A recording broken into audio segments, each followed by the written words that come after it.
গত ৫ আগস্ট ছাত্র জনতার গণ অভ্যুত্থানে ক্ষমতা ছেড়ে ভারতে পালিয়ে যান স্বৈরাচার হাসিনা। এরপর থেকে দেশকে নানাভাবে অস্থিতিশীল করার চেষ্টা চালিয়ে যাচ্ছে শেখ হাসিনা। সেই ধারাবাহিকতায় গত ৫ ফেব্রুয়ারি আওয়ামী লীগের অফিসিয়াল ফেসবুক পেজে লাইভে আসে পলাতক হাসিনা। লাইভে আসার ঘোষণায় ক্ষুব্ধ হয়ে পড়ে ছাত্র জনতা। হাসিনার কর্মসূচির বিপরীতে ধানমন্ডি ৩২-এ মুজিবের বাড়ি ভাঙার ঘোষণা দেয় তারা।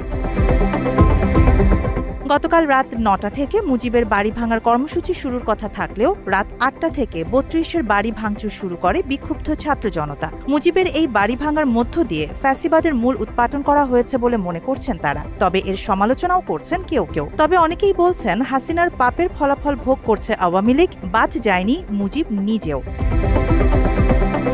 ক্ষমতায় থাকাকালীন হাসিনার শাসনে অতিষ্ঠ হয়ে ওঠে পুরো দেশবাসী। শিশু, বৃদ্ধ থেকে শুরু করে হাসিনার রোশানল থেকে বাদ যায়নি গর্ভবতী মহিলাও। তবে তার নির্যাতনের দৃশ্যমান চিত্র ছিল বিএনপি চেয়ারপারসন বেগম খালেদা জিয়া। হাসিনার শাসনামলে মিথ্যা সাজানো মামলায় প্রায় ৮ বছর কারাগারে জীবনযাপন করতে হয়েছে খালেদা জিয়াকে। এ সময় মৃত্যুশয্যায় থাকলেও বিএনপি চেয়ারপারসনকে উন্নত চিকিৎসা নিতে দেয়নি হাসিনা সরকার।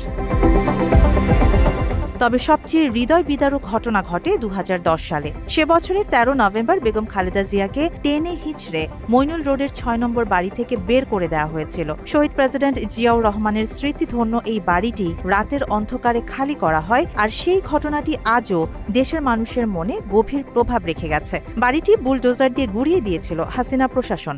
মাত্র ৩০% টাকায় জমির মালিক হয়ে নতুন বাংলাদেশের গড়ে তোলার স্বপ্ন দেখা বাংলা বসতি।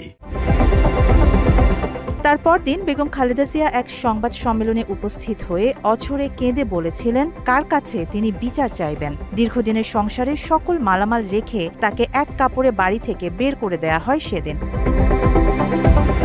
আমি নিজে বাড়ি ছেড়ে বেরিয়ে এসেছি, এটা সম্পূর্ণ মিথ্যা কথা, বানোয়াট কথা। তারা জবরদস্তি ধাক্কা মেরে আমাকে বাড়ি থেকে বের করেছে।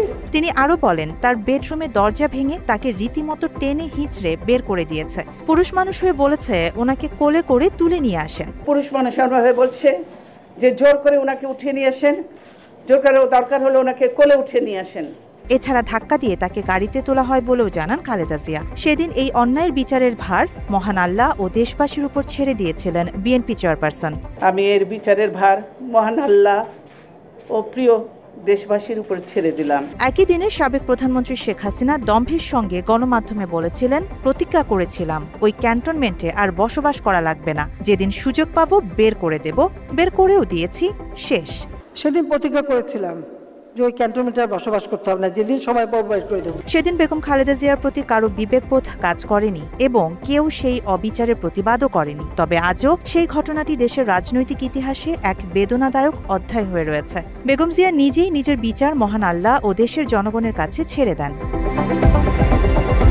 সেদিন দেশের সুশীল সমাজ চুপ থাকলেও ধানমন্ডি ৩২-এ মুজিবের বাড়ি ভাঙা দেখে অনেকেই কষ্টে ভেঙে পড়ছেন। সামাজিক যোগাযোগ মাধ্যমে ৩২-এর বাড়ি ভাঙাকে কোনোভাবেই মেনে নিতে পারছেন না তারা। তাদের মধ্যে অন্যতম একজন যৌনতার রানী তসলিমা নাসরিন। তিনি সামাজিক যোগাযোগ মাধ্যম ফেসবুকে লিখেছেন যারা স্বাধীনতা বিরোধী ছিল তারাই আজ ৩২ নম্বরের বাড়ি ভাঙছে। এদিকে মেহের আফরোজ শাওন তার ভেরিফাইড ফেসবুক পেজে পাকিস্তান সেনাবাহিনীর একটি পোস্ট শেয়ার দিয়েছেন। তবে সেখানে তিনি কিছু লেখেননি। পাকিস্তানের ডিফেন্স ফোর্সের ওই পোস্টে মুজিবকে প্রতারক হিসেবে উল্লেখ করা হয় এবং মুজিবের বাড়ি ভাঙার মাধ্যমে দেশ ভাগ নিয়ে তিনি যে ষড়যন্ত্র করেছিলেন সেটাও উল্লেখ করা হয়। কিন্তু ফ্যাক্ট চেকের মাধ্যমে জানা গেছে ডিফেন্স পাকিস্তান নামের এই টুইটার অ্যাকাউন্টটি ভুয়া। শহীদ প্রেসিডেন্ট জিয়াউর রহমানের বাড়ি ভেঙে তার স্ত্রী বেগম খালেদা জিয়াকে এক কাপড়ে বের করে দিয়েছিল শেখ হাসিনা। তখন সুশীলদের কারো কোনো কথা ছিল না। আর এখন ৩২ নম্বরে মুজিবের বাড়ি ভাঙনে তাদের খারাপ লাগছে। তাদেরকে মুজিববাদেরই অংশ হিসেবে মনে করছে সচেতন মহল। আরিবা জাহান, বাংলা এডিশন।